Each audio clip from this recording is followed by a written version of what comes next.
Hello. Welcome to the Bore You to Sleep podcast. The podcast that will hopefully help you get to sleep. I am going to read an open source book, one that is not particularly interesting, but one that is hopefully boring enough to get you to sleep. Tonight's readings will come from Tom Slade with The Flying Corps, A Campfire Tale. The book was authored by Percy Keese Fitzhugh and published in 1919. It follows the story of a young and heroic aviator in World War I. I think the book will be really good to listen to as you try and fall asleep. If the readings have been helping you get to sleep, that's fantastic. My goal is to help people everywhere get a good night's rest. I do need a little help from you though. If you would be so kind, jump into your podcast app, subscribe to the podcast, and please leave a review and rating. In the meantime, lie back, relax, and enjoy the readings. Tom Slade with The Flying Corps, A Campfire Tale by Percy Keese Fitzhugh. Part 1. The Secret of the Scuppers. Chapter 1 tells briefly of the extraordinary episode which ended his service in the Flying Corps, and gives also a glimpse of his adventurous career. The reports in the American newspapers of the loss of Tom Slade, aviator, were read by his many admirers and friends with a sense of shock and with feelings of personal bereavement, notwithstanding that his former comrades on this side of the water had not seen him for more than 2 years, and knew that the character of his service, as well as his temperament, would be sure to take him where danger was greatest. The accounts of his dramatic end, set forth in cold type, seemed hardly believable. It is the one familiar name in the casualty lists which brings the war home to one more forcibly than does the loss of a whole division. But for all that, we received the news pretty calmly and made little fuss until after the great metropolitan dailies had mentioned poor Tom as a national hero. Then we sat up and took notice. When the Tribune phoned to our local Scout Council for a photograph of Tom, any photo would do, they said. Our own bulletin published an editorial which would have made poor Tom ashamed to walk down Main Street. When the Times blazoned forth the heading, "Jersey Flyer Dies a Hero," our bulletin got another photo from Tom's Scout Patrol and printed it on the front page. Then the Girls' Patriotic League got hold of this picture and had it enlarged, and it was displayed for a week or more in the window of Blanchard's drugstore. All we needed was a little nudge from New York, and then we paid our tribute proudly and handsomely.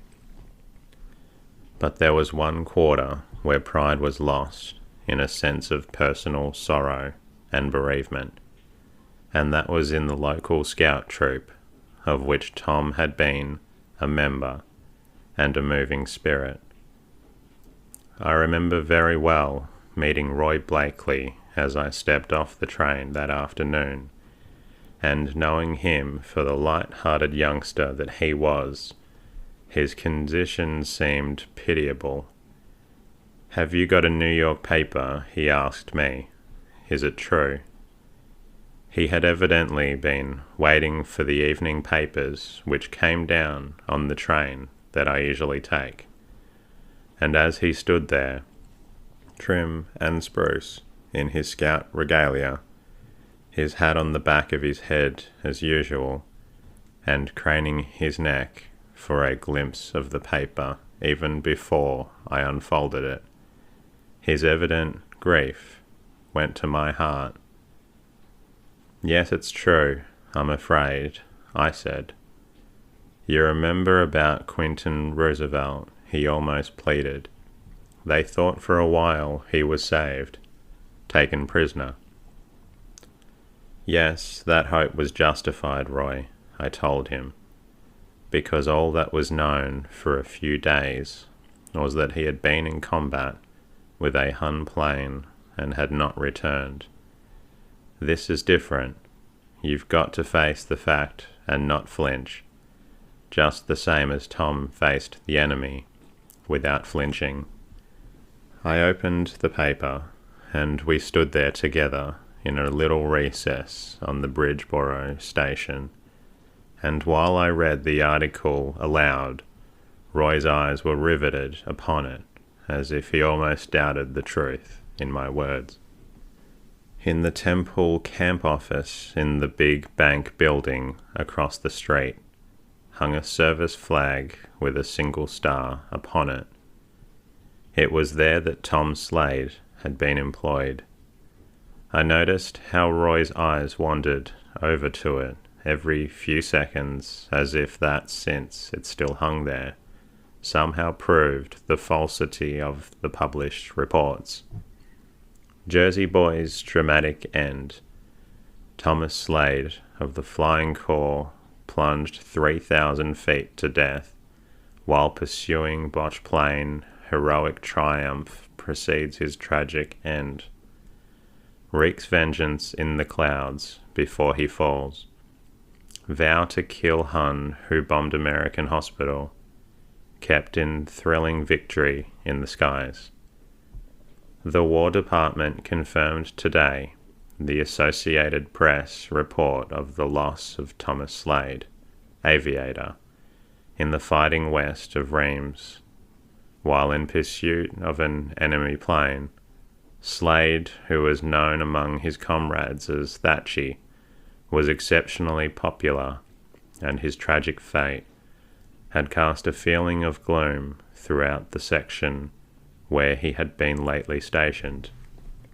His superiors in the Reims section had no hesitancy in describing his last exploit as unquestionably showing skill and daring of the first order, and his loss will be keenly felt in the service. Further details of Slade's end are awaited, but it is feared that little more than the bare facts of this sensational climax of his career will be forthcoming. A strong touch of human interest characterizes his final part in the war by reason of an announcement the youthful flyer is said to have made to some of his comrades. When the Germans crossed the Marne in their recent advance, a Boche machine dropped bombs upon a Red Cross hospital near Epernay, killing 2 women nurses. Slade himself was a patient in the hospital at the time, recovering from a slight wound he had received near La Chapelle. He was on the veranda of the little hospital at about dawn, following his restless habit of wandering about within the prescribed limits, and chafing under a convalescence which he believed was needlessly keeping him from service. He saw the Boche plane drop the bombs in the first light of dawn, and watched it escape while 2 French flyers pursued it. One of the nurses, a French girl, had cared for the young American, and his comrades in the hospital are said to have recalled that his sorrow and anger was so great that he expressed the resolve to find and kill this Hun messenger of frightfulness if he lost his own life in doing so. The resolve was kept in the dramatic combat which ended Slade's career.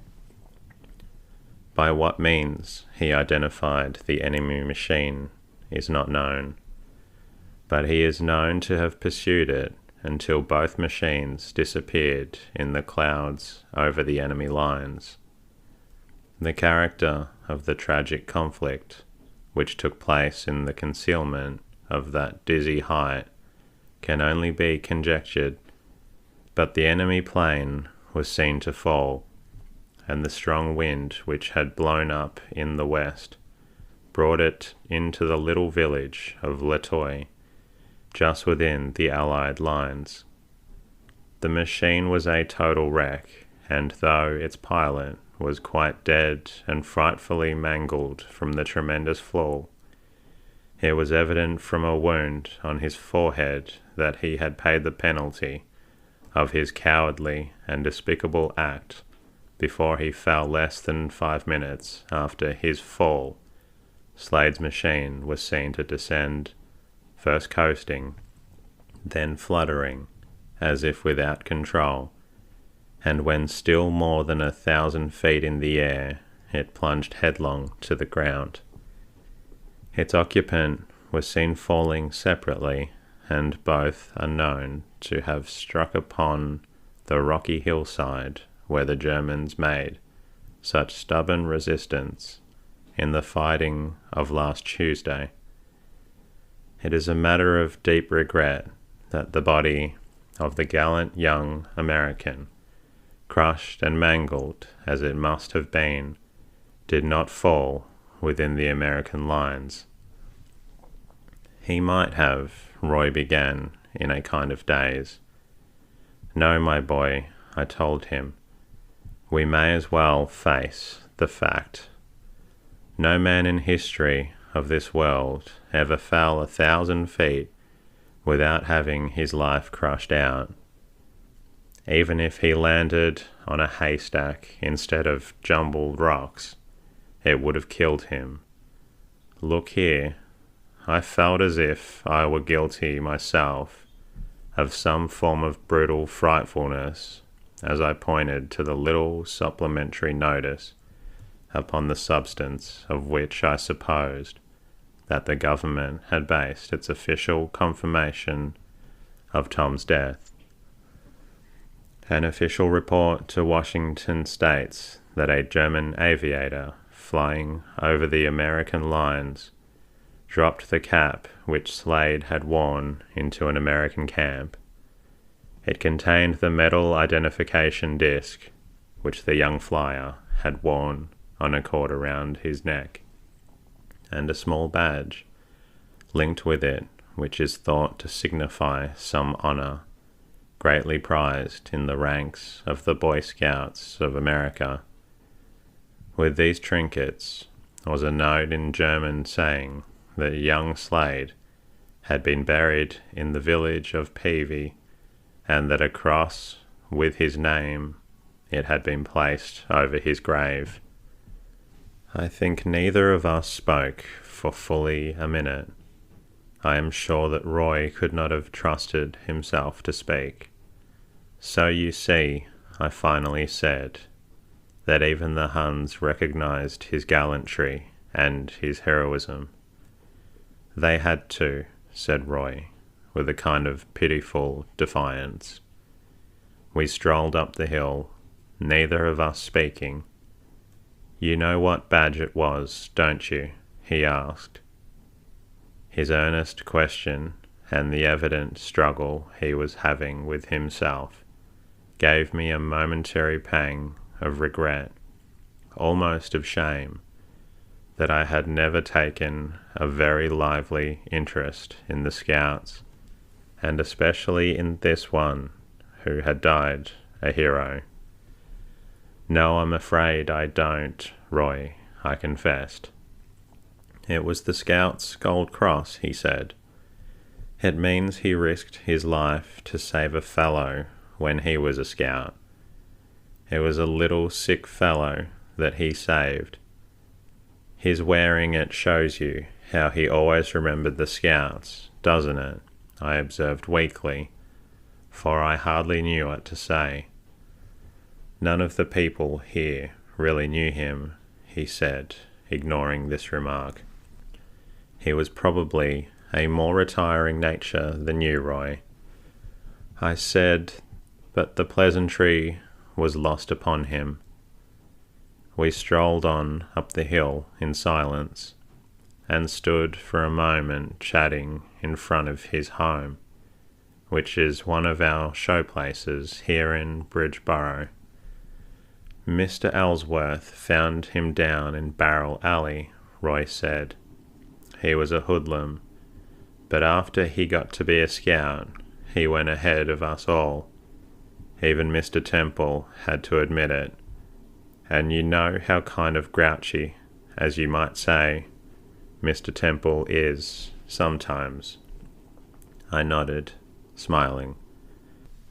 In a general way, I did know the story of how John Temple had become interested in the Scouts through the reclamation by them of this hapless orphan, and before I left for France myself, which was on the following Friday, I learned more of the young hero's history. I have since had reason to regret that I did not look more carefully at the several pictures of the boy which were displayed in Bridgeborough after the news of his death reached us. They were pictures of a Boy Scout, to be sure, and 2 years makes such a difference in a boy's appearance that I dare say I would not have recognized the aviator from the stolid-faced, khaki-clad youngster whose photo our local paper reproduced with such vaunting pride. It was Mr. Ellsworth, that untiring scoutmaster, who told me the story of Tom as far as he knew it. He said that as Tom had been the best all-round hoodlum in town, so he had become the best all-around scout, that it was attributable directly to Tom's wonderful reformation that Mr. Temple had been drawn, neck and shoulders, as he said, into the scouting movement, and had founded and endowed Temple Camp in the Catskills, which I believe has come to be regarded as one of the finest scout camps in the country. He told me how Tom had left the Scouts to work on a transport, how his ship had been torpedoed and he had been taken aboard a German submarine and incarcerated in a German prison camp. From that point, information about him was scanty and contradictory. He had escaped from the prison camp and somehow made his way to France, where he was next heard from as a motorcycle dispatch rider. How and when he got into the Flying Corps Mr. Ellsworth did not know, for he had been heard of as an aviator only a month or two prior to the shocking news of his heroic end. For a week or two after the news came, the name of this heroic young scout was on every lip, but I must confess that when I went away the thought which lingered was most persistently was not so much of the young fellow whose career had been so varied and remarkable, but of that comrade of his scouting days who took the young aviator's loss home to himself with such a sense of personal bereavement. Stout-hearted champion as he was of the friend's prowess, I verily believe that the heart which beat under the trim scout regalia was still buoyed up with a forlorn hope that some belated report might yet prove the government's authenticated announcement to be false. There was a kind of heroism in this challenge to be careful and methodical old Uncle Sam, which I am afraid appealed to me even more than did Tom's exploits and noble sacrifice, and I felt that if I could not only do the impossible and assure Roy that his friend still lived and would come home, it would afford me a keener joy than I had ever known. I cannot for the life of me say what the reason was for Roy's making a particular confidant and companion of me during the days that I remained in Bridgeborough. Perhaps his memory of our stroll up the hill together the day the sad news reached town, and the fellowship of sympathy which then sprang between us, made him regard me as in some special way his friend. However it was, on the morning that I left home for the long journey which was to mean so much to us both, I found Roy swinging his legs from the railing of my porch, waiting, so he explained, to help carry my luggage down to the station. In the stressful days to follow, I always remembered him as he looked then, a roguish smile upon his face, which had been so clouded with his brave grief, his scout hat on the back of his curly head, and the scarf he always wore hanging loosely round his neck. I was quite taken aback by this undeserved attention. "You said you didn't know much about the Scouts," he reminded me. "One thing about them is that a scout has to do a good turn every day, and I just happened to think this would be a good one.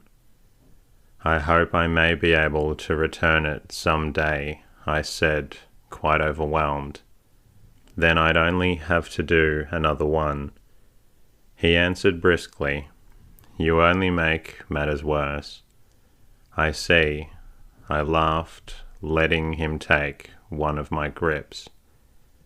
So we went down the hill together, and I was glad to see that his accustomed buoyancy was gaining the upper hand at last. We did not speak of Tom until the train had actually come to a stop, and he handed me my grip. "As long as you're going over there," he said, rather hesitatingly, "maybe you'll hear more about Tom. How he died, I mean." "France is a big place, Roy," I warned him. "But if I can get any details, be sure I'll remember to tell you. I'll remember that I owe you a good turn," I added. Thus we parted, and I am afraid, as I said before, that I thought more about Roy on the other way than I did about his dead hero pal. As the great ship made her perilous way, in silence and darkness, through the danger zone, I thought of the trim figure which had waited for the evening papers at the station on that sorrowful day, of the service flag with its single star hanging in the window across the street, and of this same trim figure with its brown face and clear eyes and curly hair, swinging its legs from the railing of my porch, waiting to do me a good turn. I am afraid that I did not think so much about the lonely, rough-made grave in that little village of Peavy in devastated, bleeding France. My own adventures as a correspondent on the West Front would seem tame enough in comparison with the exploits which I propose to relate, and I will not weary you with a rehearsal of my own experiences and observations, especially since the account of these has appeared from day to day in our 2 American newspapers. I am afraid that amid the roar of battle and with the continual sight of death and bloodshed all around me, I gave little thought to the young fellow from my hometown in far-off America who had given his life for the great cause. What had seemed glorious and heroic in Bridgeborough was divested of much of its dramatic and noble quality by the sights which I beheld each day. I was present when Arliss, the young daring ace, fell to his death, and I knew, or at least I thought at the time, that no career could have been more adventurous than his, and no death so splendid. And that concludes tonight's readings. I hope you found it a little drowsy.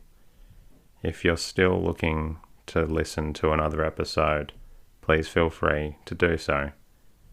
I look forward to bringing you another episode soon. Good night.